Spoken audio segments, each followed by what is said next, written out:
Welcome to the show, everybody. How are you? Mark Farzetta with you here for the Farzy Show presented by MyBookie, mybookie.ag. Just lovely to have you along for the ride.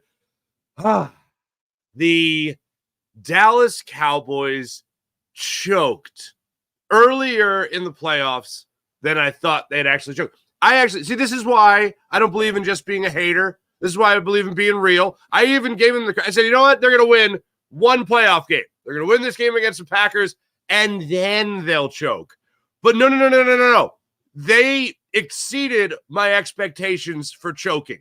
They overachieved in the choking department. And yeah, we'll get to the Eagles-Bucs. But the Dallas Cowboys, a team that last lost at home to Tom Brady, lost yesterday in the first round of the playoffs at home after winning 16 consecutive home playoff games and choked against Jordan Love and the Green Bay Packers. Now, I will say this.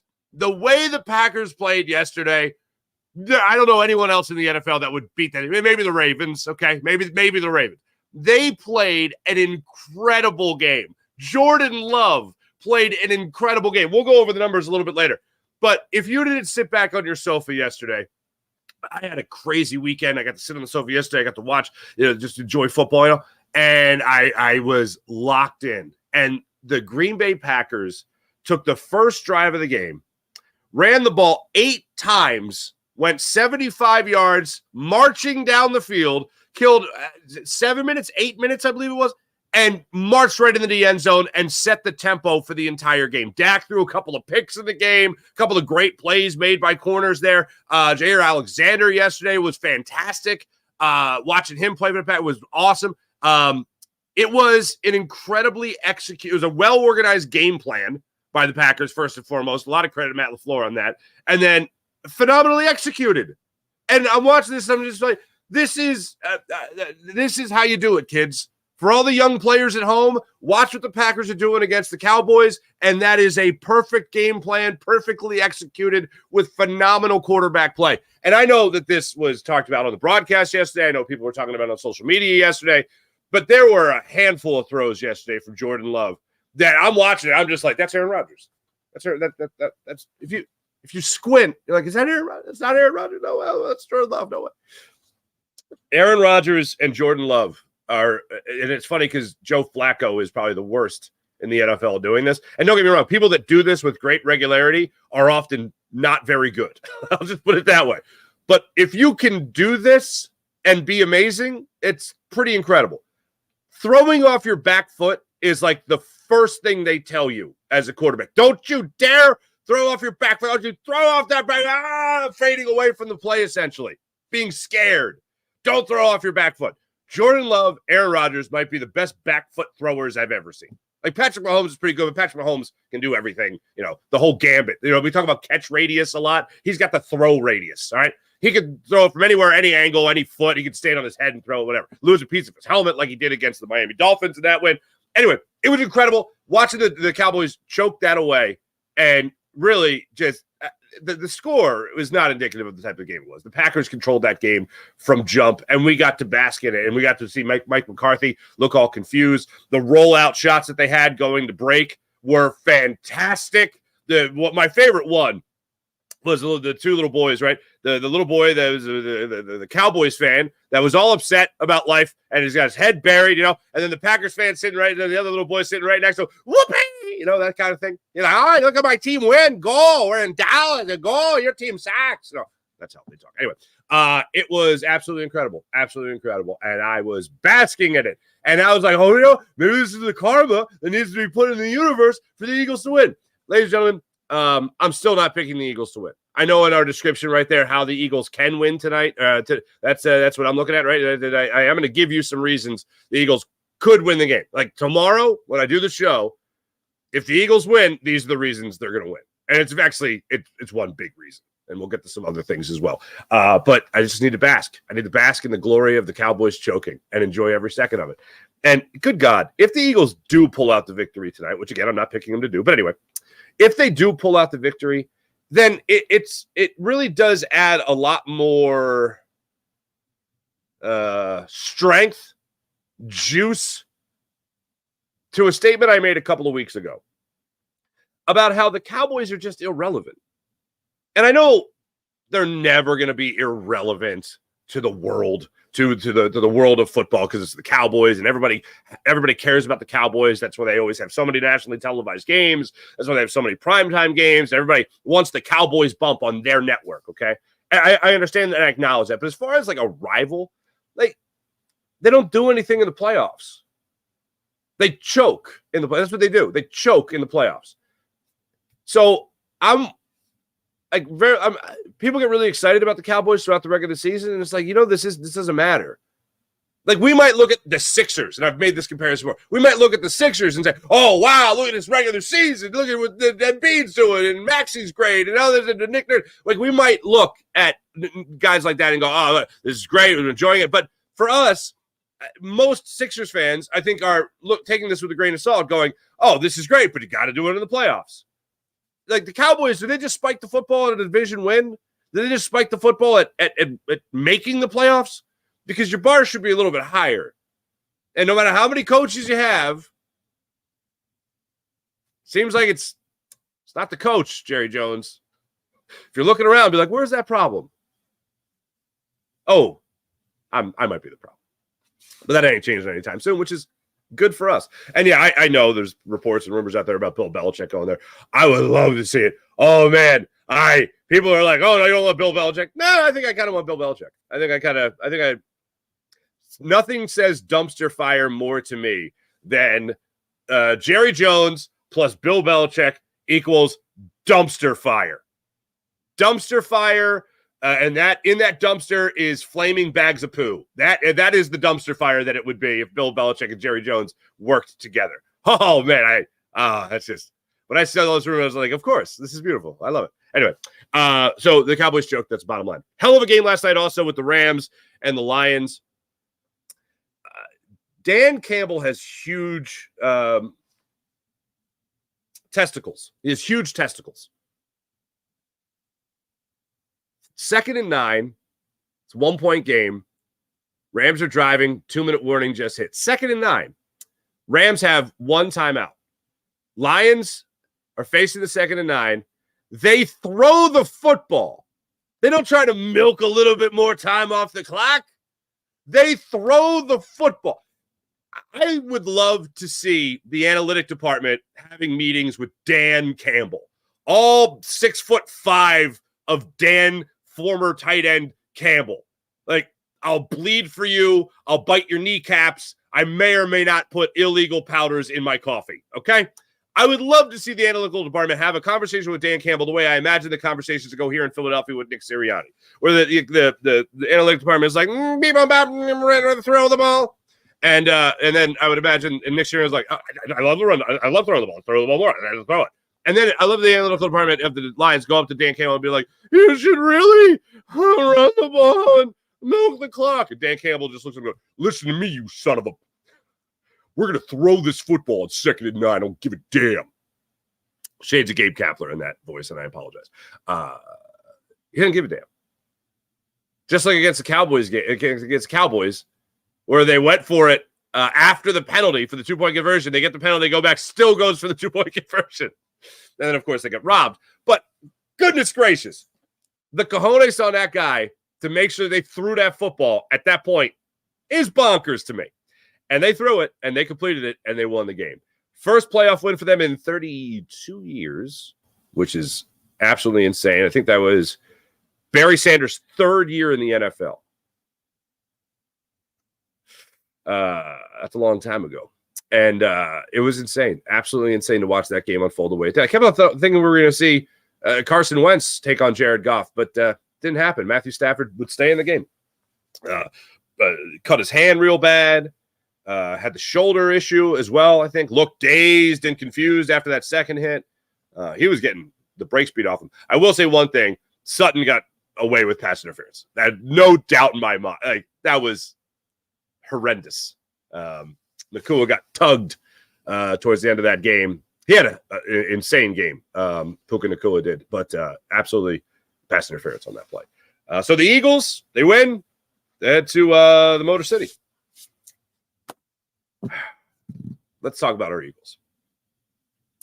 The Philadelphia Eagles go into Tampa tonight for an 8:15 kickoff in the wild card round of the playoffs. They will put a bow on the wild card round of the playoffs. They will do so without A.J. Brown. Here is your latest injury report from the Philadelphia Eagles. Reed Blankenship, questionable. A.J. Brown, Sidney Brown, we know about Sidney Brown, but A.J. Brown is the one that stole the headlines over the weekend for a number of things. So let's get this out of the way.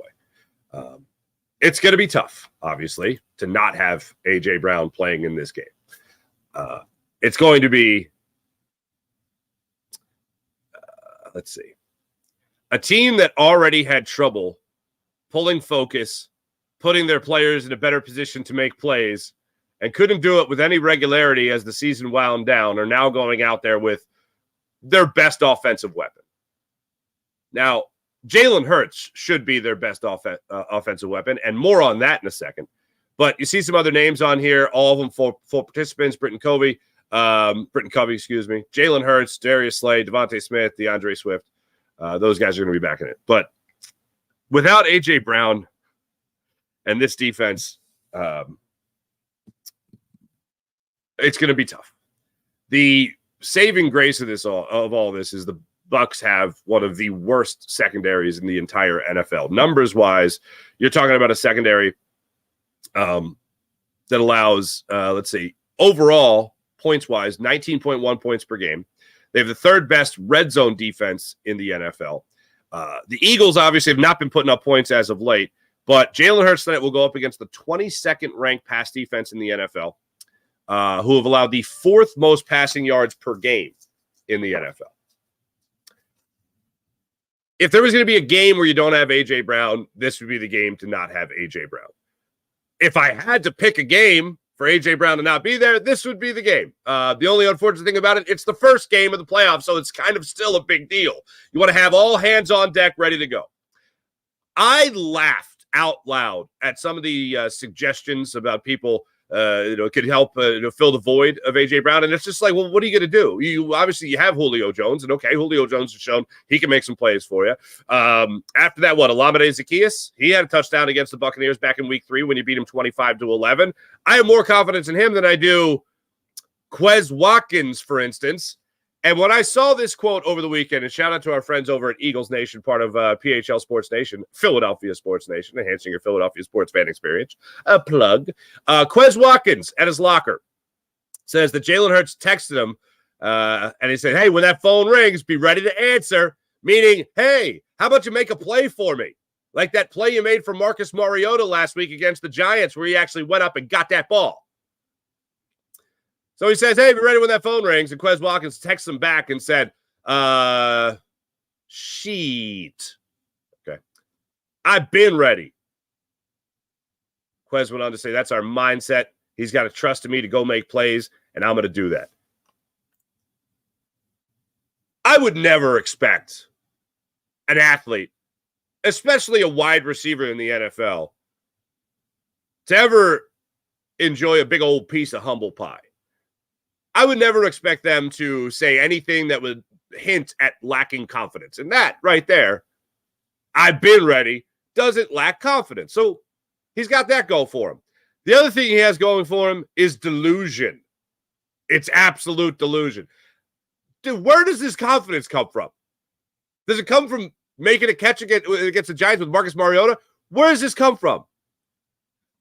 Look, you'd rather him have that energy than anything else. But when I read that, I laughed out loud. I literally laughed out loud. When I heard him say it, I went, that is hilarious. Good for him having confidence. You don't want him hanging his head, but he's going to be a often targeted wide receiver tonight because the Eagles are just going to throw the damn ball against the Buccaneers. It's not a great feeling to know that Devontae Smith's coming off his injury, and he said last week that he's going to be ready to go. We played the clip for you. He's going to be ready to go. He's going to be partying. It's great. I'll be there. Count me in. Great. Love to hear it.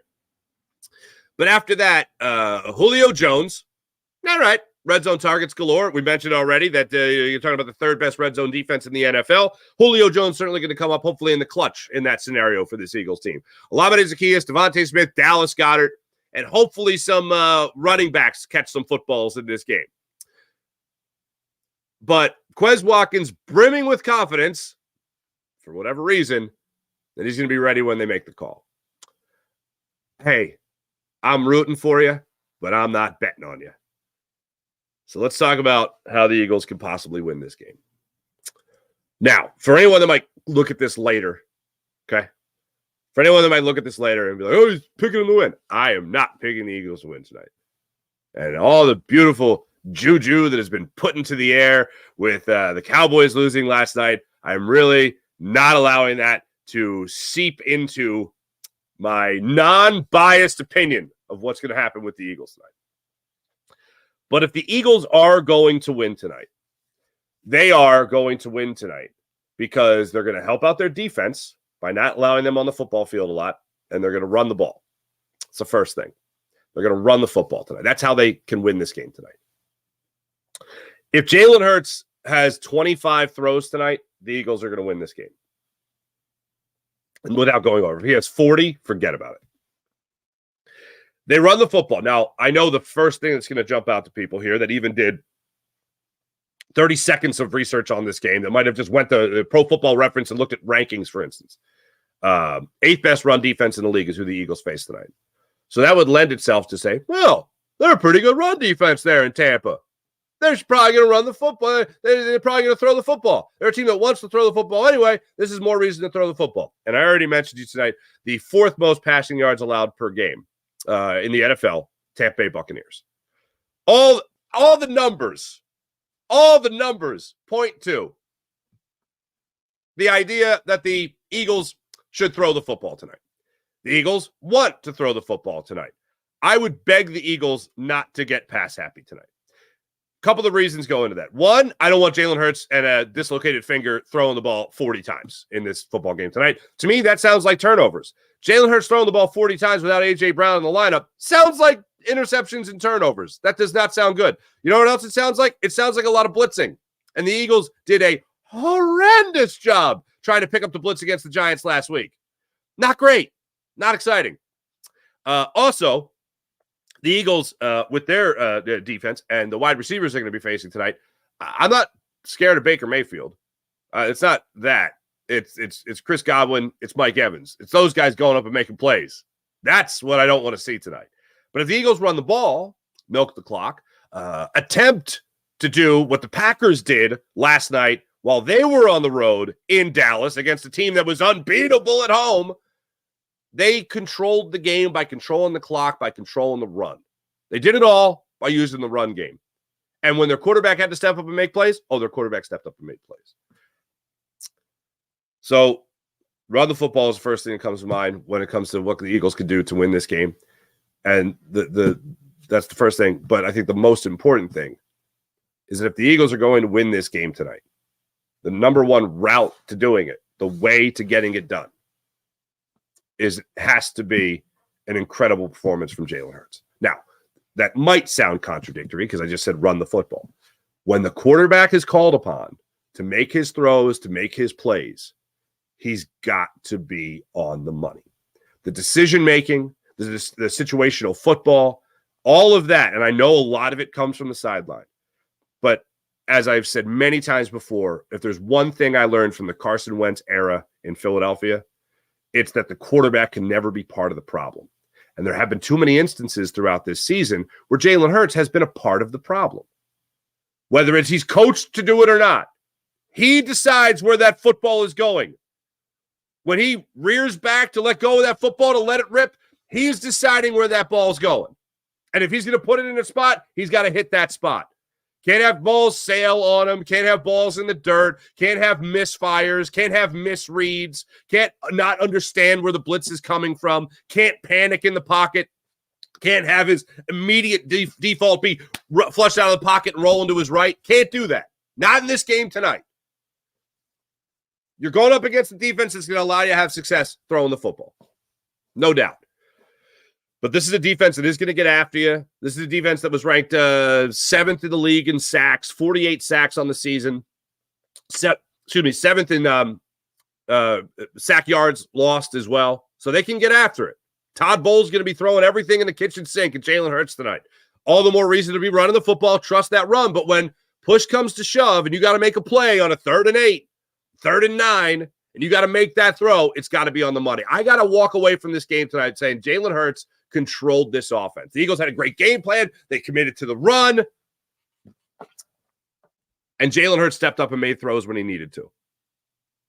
He can't be part of the problem. He can't be part of bad decision-making, bad situational football, and inaccuracy, and an inability to read where the blitz is coming from. Some of that's obviously going to go on the offensive line tonight. But if I'm sitting here tomorrow morning, if I'm sitting here 24 hours from now, and I'm talking about an Eagles win, I believe what I am going to say in this win is that, wow, DeAndre Swift came back fresh, had himself a great game, had over 100 yards of total offense. Jalen Hurts was on the money. Great game plan by Nick Sirianni. And the defense didn't really even have to break a sweat. That's how they're going to win.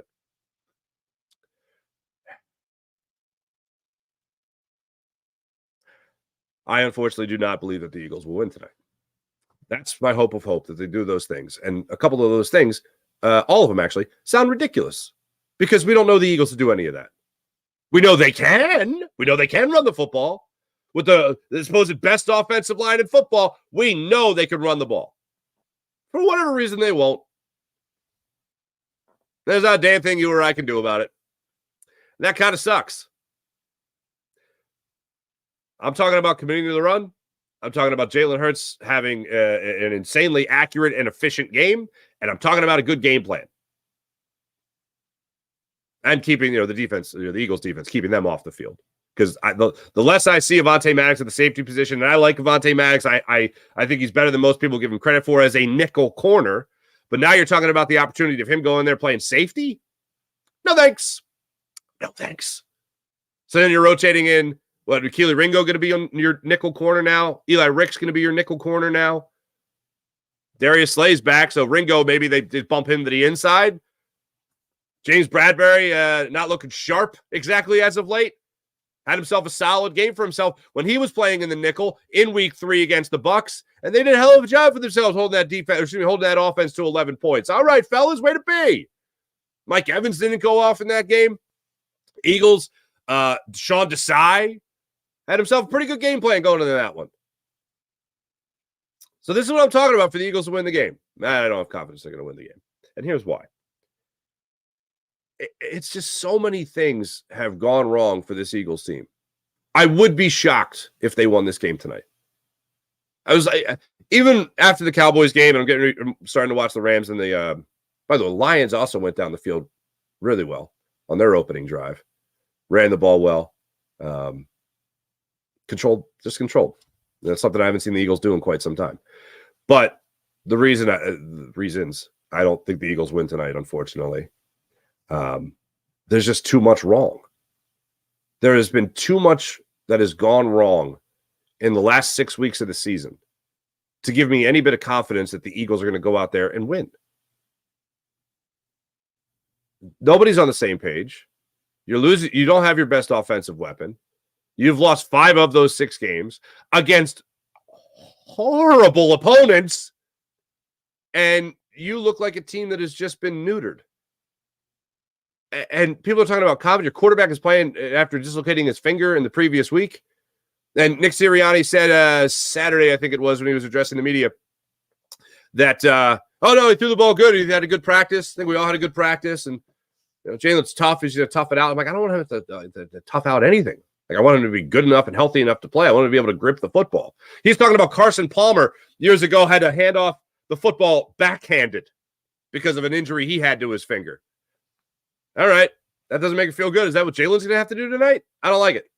But it just feels like from the defense to the offense to missing pieces to no semblance of a decent game plan, I can't expect the Eagles to go into Tampa and face – look, even just saying Baker Mayfield, people are Baker Mayfield. Yeah, Drew Lock won because of who he was throwing to. All he had to do was put the ball there.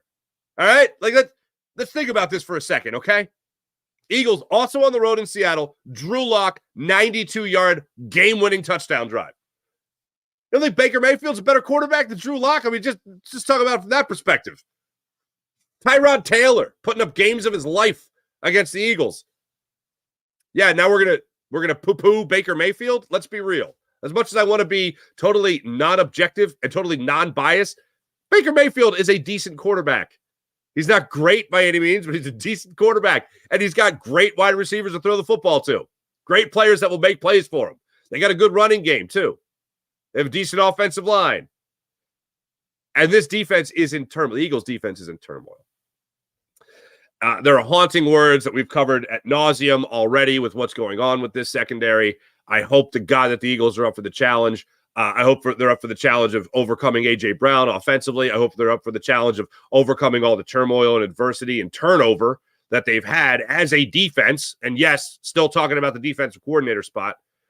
And now they're supposed to go in this game against Tampa and have it all figured out. Hey, look, I know the Eagles are coming into this game after the stretch that they had to end the season. I know the Eagles are coming into this game with one extra day off.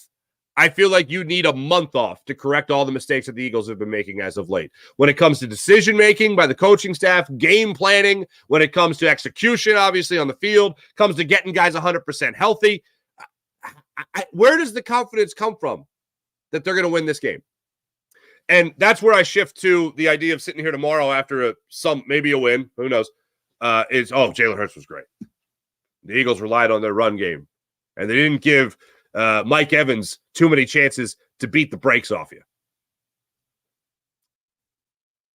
In order to truly believe that that's going to be the outcome, not just throw it out as a maybe, I have to have confidence in the coaching staff. I have to have confidence in the organization. And as I've been saying over the course of the last really 5 weeks, how are you supposed to have confidence in this organization? Like a lot of times, fan bases, media, how do you have confidence in this quarterback? How do you have confidence in this head coach? How do you have confidence in this defensive coordinator? For me, it's how do I have confidence in this organization? And you're seeing reports come out over the weekend about how Nick Sirianni truly is on the hot seat. No kidding. And I know you can easily jump to the idea, because this is where I was before they lost to the Giants. Oh, he was in the Super Bowl last year. He's made the playoffs all 3 years he's been the head coach. How do you all of a sudden just look at Nick Sirianni and go, push him aside? Well, because this is a total and utter meltdown. There's some pretty good candidates available too. That absolutely should have a bearing on, oh, wait, hold on a second. I have this coach now, but I can get this coach, after the playoffs are over? After tonight, maybe? It should absolutely have an effect. It's organizational. It's not just the players on the field. It's not just the coaching staff. It's organizational. And one of the reports that came out there was from Jeff McClain of the Inquirer. That was something that we've talked about all year. It's something that has been growing and growing and growing ever since really the Chip Kelly was here, which is Jeffrey Lurie has his hands in game day decisions more so than he ever has. Not that he's calling plays down to Nick Sirianni or Brian Johnson or anything like that, but he's become that meddling owner. And Jeffrey Lurie and all owners across football sign the checks. The minute you start thinking of yourself as a football person, that's where you have problems. And that's where the Eagles had so many problems in the Jeffrey Lurie, Joe Banner era, where the non-football people were making football decisions. Andy Reid had a lot of say and influence, and ultimately there was a power struggle between him and Joe Banner, and then Joe Banner and Howie Roseman. Howie came on top with Joe Banner. Andy Reid came out on top of Joe Banner, and it was a lot of turmoil organizationally. And then obviously there was the demise with Andy Reid being here, and it was just simply time to move on. We are still very much in a very similar boat, where I believe the power struggle is becoming less and less of a struggle and more of Jeffrey Lurie just winning. Howie, this is what we need to do. Nick, this is what we need to do. Listen to the analytics department. Listen to Julian Lurie. And this is the way it's going to be. And that is a very uncomfortable thing. And I think the best way to sum it up is that if you have a football coach, you want that football coach to be like a Dan Campbell, where you look at that guy and be like, that guy's in charge. There's no doubt that guy is in charge. And then you look at a guy like Nick Sirianni and you're like, that guy is an employee. And you never want to look at your head coach as if he's an employee. You want to look at him as he is the guy that is the boss. Even if he's not the boss, and you know he's not the boss, you know the owner's the boss. You always want to look at your head coach as if he is in command. And Nick Sirianni does not look like a man that is in command. And the Eagles have this thing going for them where they think, no. We know what we're doing in the front office. We're making the decision. Ownership. We're making the decisions. Hey, look, I can't imagine.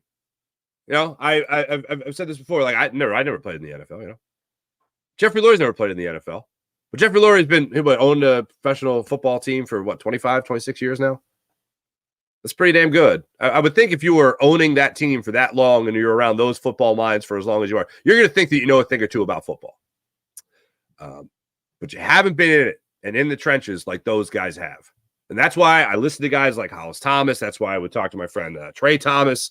That's why I talk to the ex-NFL players to get their perspective on it.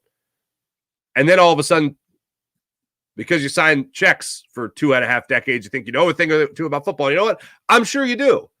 But one of the things you got to trust is the guys that you actually put into power to make decisions for you that were football guys, football lifers. You got to trust them to make those decisions. The meddling owner, for me, it feels like it never really works out.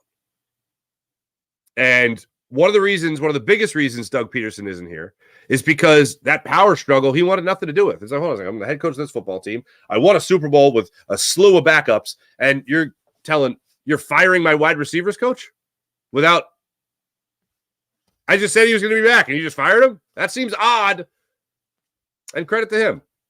I know they lost in Jacksonville. They didn't make the playoffs, blah, blah, blah, whatever.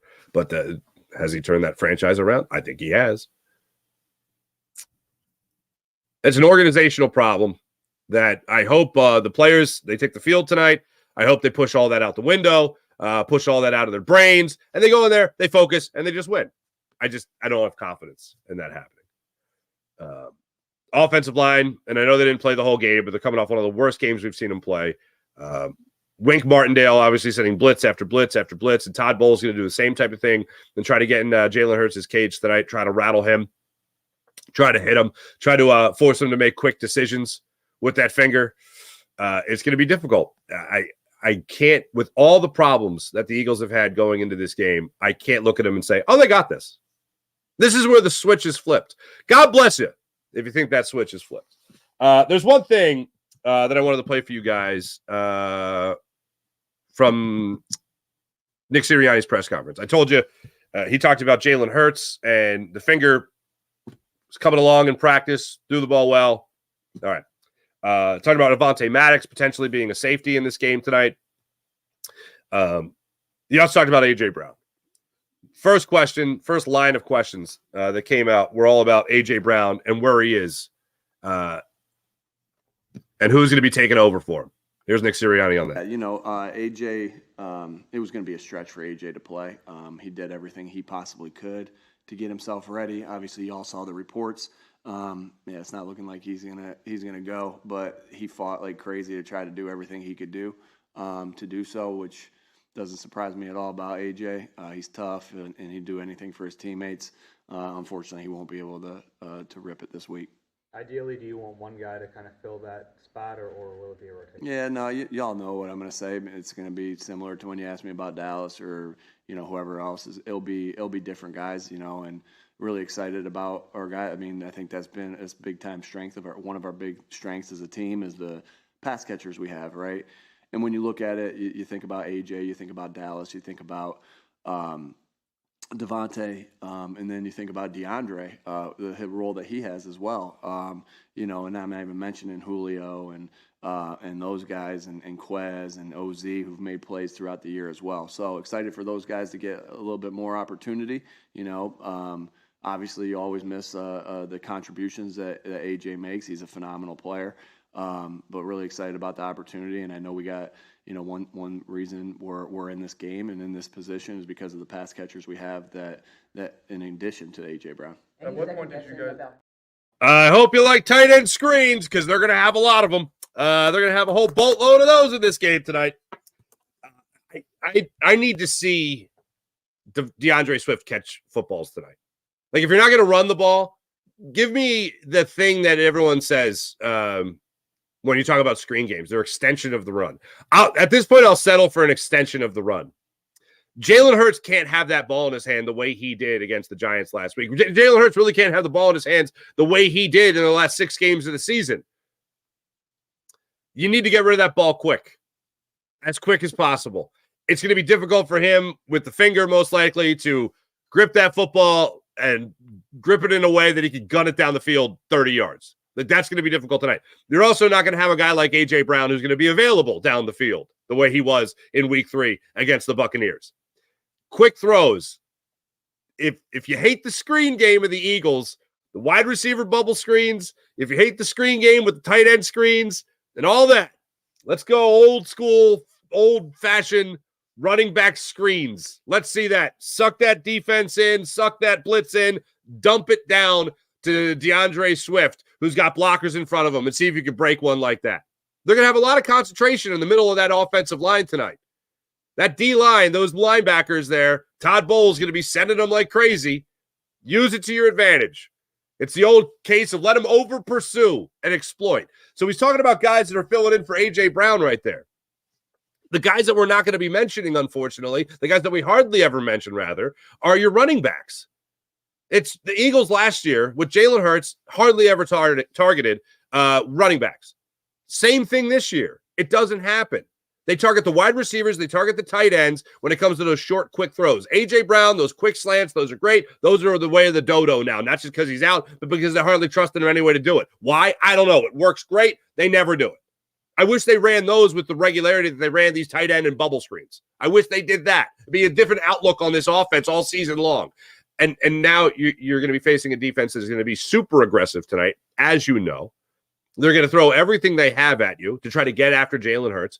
And the only way that you're going to be able to combat that, especially if your offensive line is struggling to pick it up, especially if Jalen Hurts is struggling to read it properly, you got to have those quick throws to the outside. So you're going to see those screens a lot tonight. I know that's not music to anybody's ears, but can we put a different spin on it? And the thing that's troublesome is we've seen the Eagles put a little bit of a different twist on it this season. At very, very rarely. In Seattle, their first drive, you saw a little pre-snap motion with Dallas Goedert before his first tight end screen reception. Let me see a little bit of that. Just where are the wrinkles? Let's see the wrinkles. Let's see the creativity. We saw a little pre-snap motion as well against the Cardinals in the Eagles opening drive in that game. Dallas Goedert did a similar type of thing. I believe they put Jack Stahl in motion, had Dallas Goedert open on the outside. He leaked through and was able to get you a 20-yard gain. Where's that? Let's see that again. Those seem like some good ideas. This would be an opportunity to do that. Now, if they're going to be sending guys left and right, there's going to be some big plays available. Yeah, that's where Jalen Hurts and his ability to read where that blitz is coming from. That's where it comes from. Jason Kelce sliding protection as well to make sure they're picking that up and giving enough time to Jalen Hurts to be able to deliver the football well and be able to get those big plays.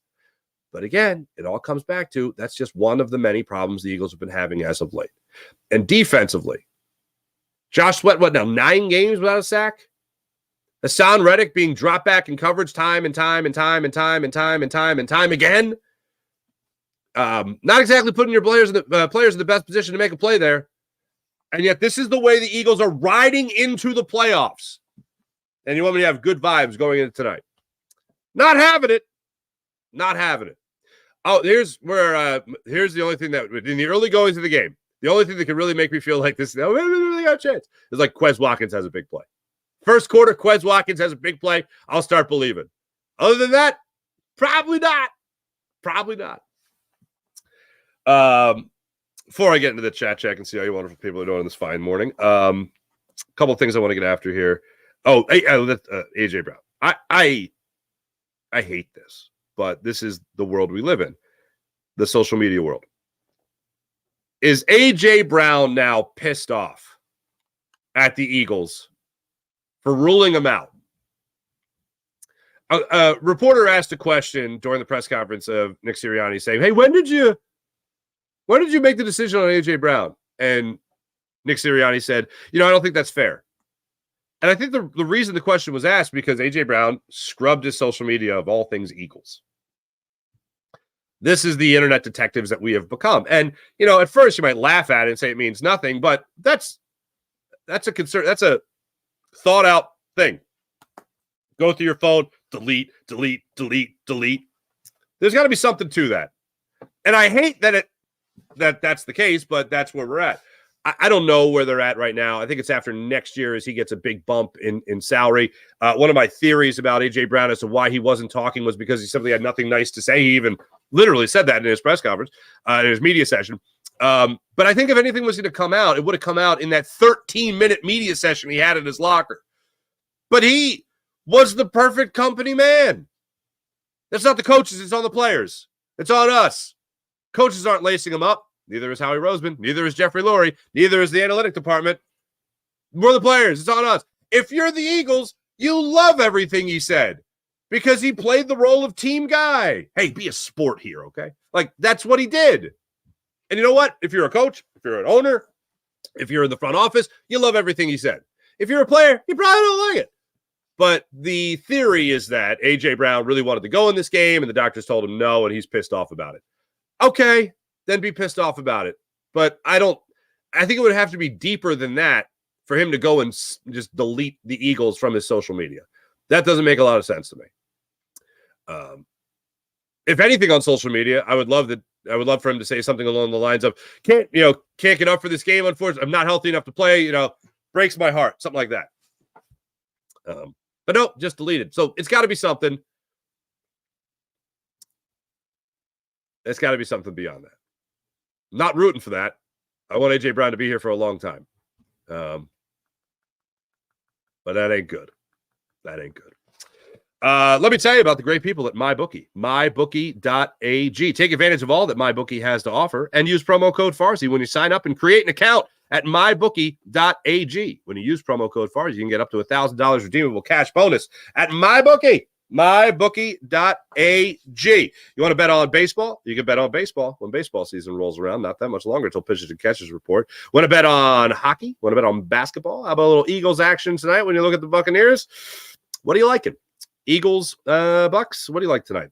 Check it out at MyBookie.ag. Also, if sports ain't your thing, how about some TV shows? You can bet on TV. You can bet on politics. You can bet on it all at MyBookie. MyBookie.ag. Use promo code Farsi for up to $1,000 redeemable cash bonus. How about the incredible people at the Game Time app? You guys want to go to the big game? Check it out at the Game Time app. Download the Game Time app to your phone. Use promo code Farsi, and they'll give you $20 off your first purchase. So if you want to go to the big game, want to go to the big concert, the big event, the big comedy show, check it out at the Game Time app. It's in the same row and section. For less money, they'll refund you 110% of the difference.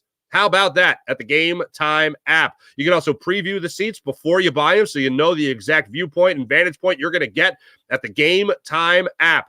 So sign up today at the Game Time app. Create an account, use promo code Farsi, and get $20 off your first purchase at the Game Time app. How about PHL Sports Station, Philadelphia Sports Station, enhancing your Philadelphia sports fan experience across all social media and blogs? That's PHLSportsStation.com. Let's get into the chat check for you today. Actually, before I do that, let me go with the final score. Let me go with the final score for tonight's game. Because I go do the chat check and then I rush out of here. So I always forget to do that as my computer is acting up. Damn ridiculous. I think the Eagles lose this game tonight 24-17. If they do the things that I say they do, they'll win. But they're not going to do those things. Why? Because those are obvious. And here's the thing that's really going to piss me off. They're going to be losing 20-10 at halftime. Okay? They're going to lose 20-10 at halftime, and then they'll start running the ball in the second half, which makes no sense whatsoever. But, hey, it's the Eagles. It's what they do. So 24-17, unfortunately. Unless they do what I said, then they'll win. And I'll take all the credit for it. I'll be like, they watch the show. Anyway, let's get to the chat check. See how people are doing. Sean Kilray, what's up? Good morning. Nice to see you. How about them Cowboys? Oh, how about them? Go, B.I. Sanchez early in the chat. Good morning, everyone. Happy last Eagles game day. Sadly, I think Tampa wins by 2 or 3 touchdowns. Meanwhile, how about them Cowboys live out? LOL Cowboys, LOL Mets. It's good. T-Bro. Ready, here we choke. Mr. Mario. What's going on? What's going on there? Sean Kilrain, like Ice Cube said today, was a good day, Farsi. I had faith in Green Bay to beat Dallas. Good for you, man. I did not. Morning, Game Day. What's up, Jeff? Good morning. Game Day is finally here. Is it a bad look for A.J. Brown scrubbing all social media the other day? signal is done this season. Yeah, it does not feel good. I wish it didn't mean anything, but it means something. North Philly, what's going on? North Philly in the house. Jeff's back. What's up, Jeff? Eagles better run the ball with Swift and Gainwell. Quarterback sneaks with Hurts 100% of the time if they have any chance of winning. Yeah. Chris, they make 1/14 a holiday going forwards. Sorry. I think you mean January 14th. Randall, Cowgirls. That's my mistake. I read that wrong. 1/14. What the hell? Cowgirls in shambles. Randall, I know. Let's bask in it. North Philly. Glorious morning. Dallas choke boys are out. It is a nice thing. Andrew was calling win or lose tonight. Happy AF. Dallas lost. Godfrey. What's up, Godfrey? Greetings from frozen tundra in Tulsa, Oklahoma. 1 degree Fahrenheit feels like 80 in my heart because of the Cowboys' loss. It feels like 80. That's great. E-Money, what's going on? Go Birds. Everyone's saying go Birds, go Birds. King Pooty. What's up, King Pooty? Where's Micah? Where's Mark? Where's DeMarcus? How about them Cowgirls? Did you see Jimmy Johnson at halftime try to rally his team from the Fox studios? I was like, they're not saying that in the locker room. Mike McCarthy's like, hey, the guy over there reminds me of Aaron Rodgers. That's my dead-on Mike McCarthy impression. Eagles win. Darius Slay, Matt Patricia return to Ford Field. That would be wild. That's a nice storyline for next week. I hope it does happen. 29 straight years without an NFC Championship game appearance. That is pretty terrible. Sean Kilroy, we need to run the ball, if just to help out your defense. Hello, C-Love. What's up, C-Love? If we can establish the run, we'll be okay. I believe Dallas, Zacchaeus, and Quez have good games. All right. I hope they do. Eric Wisniewski, what's going on? I found out Cowboys lost any video of Jerry Jones' face. You know what's funny? All 7 of Jerry Jones's former faces were also crying yesterday. That's a shame. Dallas is 1-10 versus the Packers. That's a shame. The Village. What's up, Village? How are you? Randall, good morning, everyone. Village, the door just swung open for our Birds. Tampa, nor Lions got a shot. Y'all tripping. NFC Championship game. Here we come. Dallas, I'm sorry, the Village. I want to live in that village. Takeem, what's up, Takeem? Dallas cleaning out their lockers this morning. They'll be playing golf this week. Rethinking their lives. Enjoy their first place schedule next year, Cowgirls. You earned it. Love it. It's our turn, says DT. There's a lot of letters. Our turn, says DT. Cowboy. It's our turn like the Cowboys to get it done or crumble. If we crumble, Siri Awful must be fired and Hurts must get heat like Dak. I can't go there. Dak just doesn't win in the playoffs. Hurts has already been to a Super Bowl. Here we go. Dak voice. Love it. Farzy tripping. What's up, Village? Thank you. Pencil power, says Go Sixers. Go Patriots. What the hell? Jezebel. What the Babs? Keanu Laurie said his team is the gold standard with 1 Super Bowl. Ugh. Keanu Laurie. That's funny. Dan Campbell going home? What? Human beings play football. Sean Gillespie. I agree. William,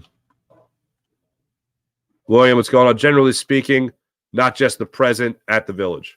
All right. Jalen Hurts' finger. How's Jalen Hurts' finger really? Apparently, he had a good practice. I still don't think it's great. I live 5 minutes from Ray J. Huh? It's going to start raining at 1. Oh, Raymond James Stadium. Okay, I'm like Ray J. The Farzy philosophy playing Monday and watching the Cow Patties choke worked to perfection.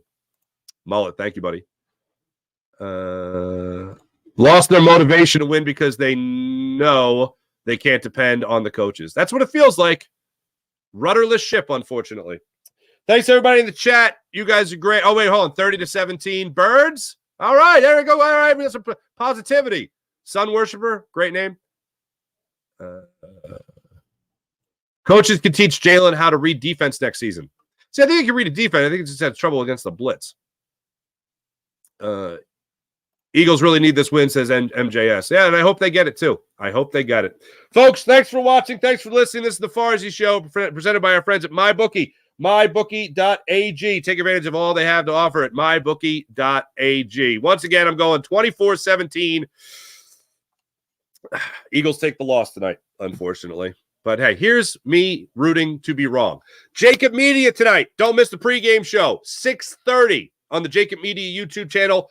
Make sure you don't miss that. Halftime show, I'll be along with you, along with Bill Colarulo and Kayla Santiago. Post-game show, Mike Misnelli, myself, Seth Joyner as well. Thanks for watching. Thanks for listening. You guys are fantastic as per usual. And I'll be back with you guys tonight, right here on the Jacob Media YouTube channel, talk all things Eagles. And I'll be back with you guys tomorrow morning as well to talk all things Eagles right here on the Farzy program, ladies and gentlemen. Let me just do this. Did I do it? I did it. There we go. All right. Have a great rest of your day, everybody. See you tonight. And yes, either way, go Birds.